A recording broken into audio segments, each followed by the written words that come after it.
Is it a good time to talk about the FX2? I don't know. I hope it's okay if I talk about the FX2 just for a minute. I'm a little bit apprehensive about doing this because if you have an opinion on a camera that doesn't match up with everybody else's, you seem to get jumped on. And I'm not really looking for that kind of heat. I just thought I'd offer my opinion because I've shot with Sony for so long. It might be a little bit different than other people's. Now, first let me say that the FX2 is a camera that I'm absolutely not interested in. It's just something that I would not use. I have the FX30 here that I shoot with all my videos out in the barn. Generally, I shot on the FX30. This camera has served me great. So I'm not interested in the FX2. However, I think that there is a market for the FX2. I think that there is a bunch of people out there that may want this camera. And let me explain. It's using a sensor similar to the one that's in the A7 IV. Is it the same one? I don't know. I really can't say that. I'm not in the meetings and I don't run Sony. So let's just say it's using one similar to the A7 IV. 33 megapixels, oversampled 6 or 7K or whatever it is. I own the A7 IV and the A7C II, which uses a sensor similar to what's in the FX2 for a period of time. I sold those cameras because I didn't like the rolling shutter in video. Specifically when I was doing using long telephoto lenses and trying to take video, any little movement in the lens of the camera would just cause a wobble effect, and I just didn't like that. It just didn't work out good for me. If I was vlogging with the A7C II, it just made the stabilization even weirder in the A7C II, and I just didn't like it because it just didn't look right to me. So because of the rolling shutter, I sold both of those cameras, basically is why I sold them. Now, they are great cameras for photo. Make no mistakes about it. They're great for photos, have great dynamic range in photos. There's nothing to complain about if you're just going to take photos with a 33 megapixel sensor from Sony. They also, because they're 7K or 6K or whatever K oversampled, the footage from those particular cameras are some of the best that Sony produces, if you ask me. I mean, it's like super detailed. And in fact, I like the footage that came out of those cameras better than any other camera that I have or own or whatever. It's just super crisp, super detailed. I personally love the footage coming out of there. When it's sitting on a tripod, or I'm not doing any kind of handheld work or things like that, I thought the footage looked great. So that brings me to the FX2 and what I think about it. I think it's going to be a great camera for a wide variety of people. You see people coming online and bashing the FX2. Well, if it's not for you, it's not for you. But just a reminder that there is a bazillion, and I mean a bazillion,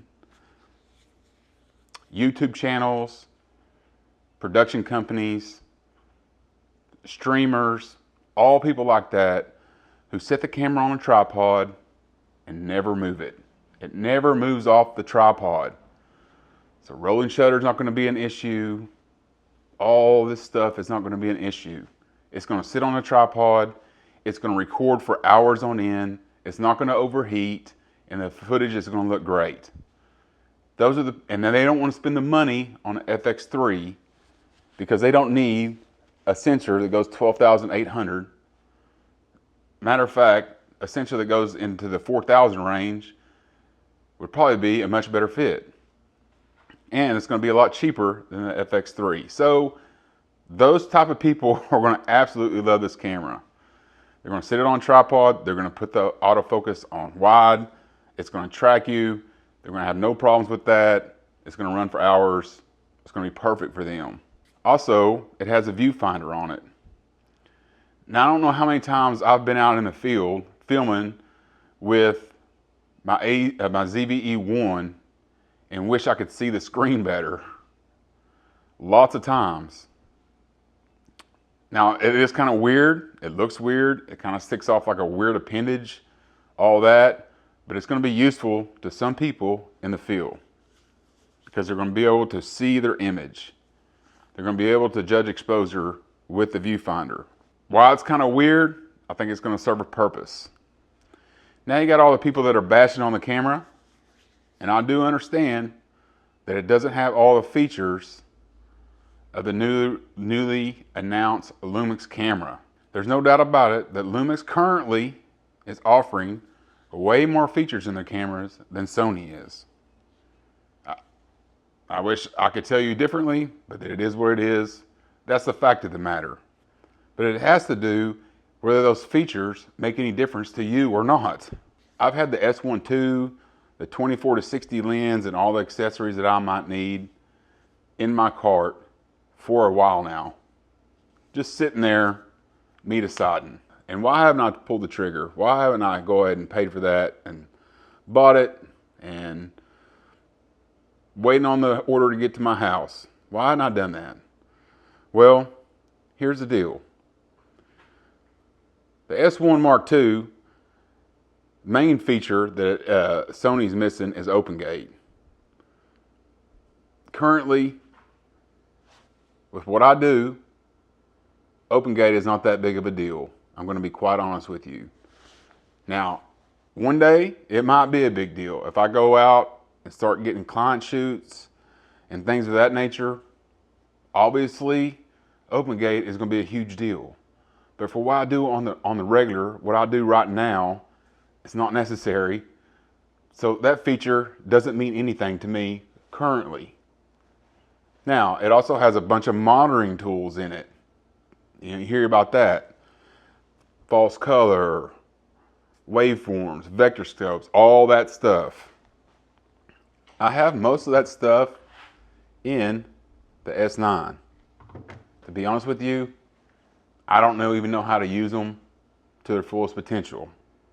I'm still kind of learning a little bit, but for the most part, when I'm out in the field, I just use aperture priority. It's not going to make any difference if I have those monitoring tools or not. I'm just relying on the camera to do its thing, to be honest with you. So all those monitoring tools currently don't mean crap to me either. So I'm sitting there looking at dropping $5,000 on a camera, and half the features don't mean jack crap to me currently. Now, if I was thinking about opening up a video production company or something like that, I'd be looking really hard at the S1 II or a Lumix camera for sure, because all those features are going to make a difference. If I start getting a lot of client shoots, I'll be looking hard at that camera because open gate will mean something. If I go to a shoot and the client wants 16:9 and by 9:16.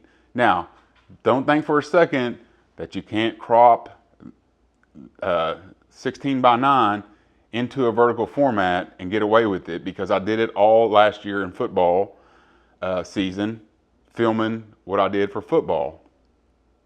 Filmed the whole thing in 16:9, cropped it to 9:16. Nobody ever bitched. Nobody ever complained. It looked fine. It looked fine. Yeah, probably wasn't as good as resolution as it could have been. But I'm posting to Instagram where it's 1080p anyway. Does it really make any difference? I don't know. I could have had a little more wiggle room in some of my shots. That would have been nice. I'm not going to lie. But it is what it is. Is it worth buying a $5,000 camera for that? I don't think so. And currently, I'm a Sony shooter through and through. My photos are shot on a Sony camera.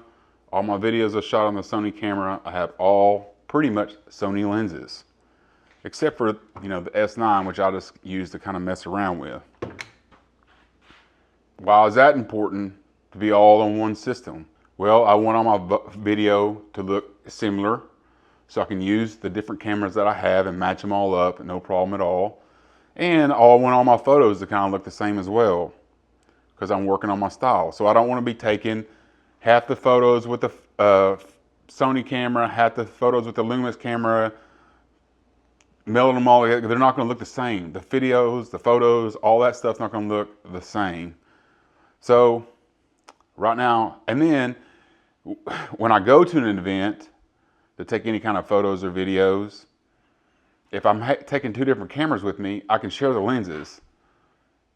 So I want on one camera, boom, boom, boom, take my photos with. I want to take videos with another focal length. I don't want to change lenses. I can pull out my other camera with a wider focal length and get down to business that way. So right now, if I'm double wielding, I can use the same lenses, the same lens mount. I don't have to worry about having two sets of lenses. That's a huge thing as well. And even in the reviews of the brand new Lumix cameras, the S1R and the S1 Mark II, you hear the people that are reviewing the cameras, that got the cameras early, talk about there's a difference in color between the two cameras. I just think that's kind of weird. Like, I want everything to look the same. If I buy both cameras, I want the colors to look the same. I want the photos to look the same. I want the video to look the same, because if I have two different cameras, even if I have them for different purposes, I want everything to kind of match up if I'm in the same ecosystem. That's just me though. I'm an idiot. So take that for what it's worth. So that's just a look at the FX2 from my point of view. And that my point of view don't mean jack crap to anybody. So take it with a grain of salt. Don't get too serious about it. It's just my point of view. So now we're out shooting a completely different video on a completely different topic, on a whole different camera and different lens, different setup, everything. But I had just a few more thoughts to share on the FX2 and why everybody seems to be hating on it. Now, everybody says it's a parts bin camera. Like, they just use all these spare parts and just did a marginal update, marginal stuff added to the camera, and call it a new camera. I can't disagree with any of that. It is definitely a parts bin camera. However, don't single Sony out for the only ones that ever do this, because every camera company does this in one form or another. Panasonic does it. Fuji is the absolute worst at it. If you look at them, they take that 40 megapixel sensor that they developed and they use it in like 5 different cameras or so. And same with the 26 megapixel sensor from the XT3 days. They just keep recycling it and rehashing it, put it in different cameras, changing just a little bit and calling it something new. I mean, every camera company does it. And just because Sony did it this time, they've done it in the past, they'll do it again. Every company will do it again. It is what it is. They had to get rid of some of that old inventory to make way for new stuff. That's business. Now, obviously, the FX2 didn't have enough features in it to even entice me into buying a camera like that at all. So hopefully Sony will listen to their content creators and whoever they're listening to, and will start implementing more features sooner rather than later. I think that there's some exciting stuff coming from Sony. Just from what I see in the A1, I think that when they come down to it, when they start producing the newer batch of cameras, there's going to be a lot to look forward to.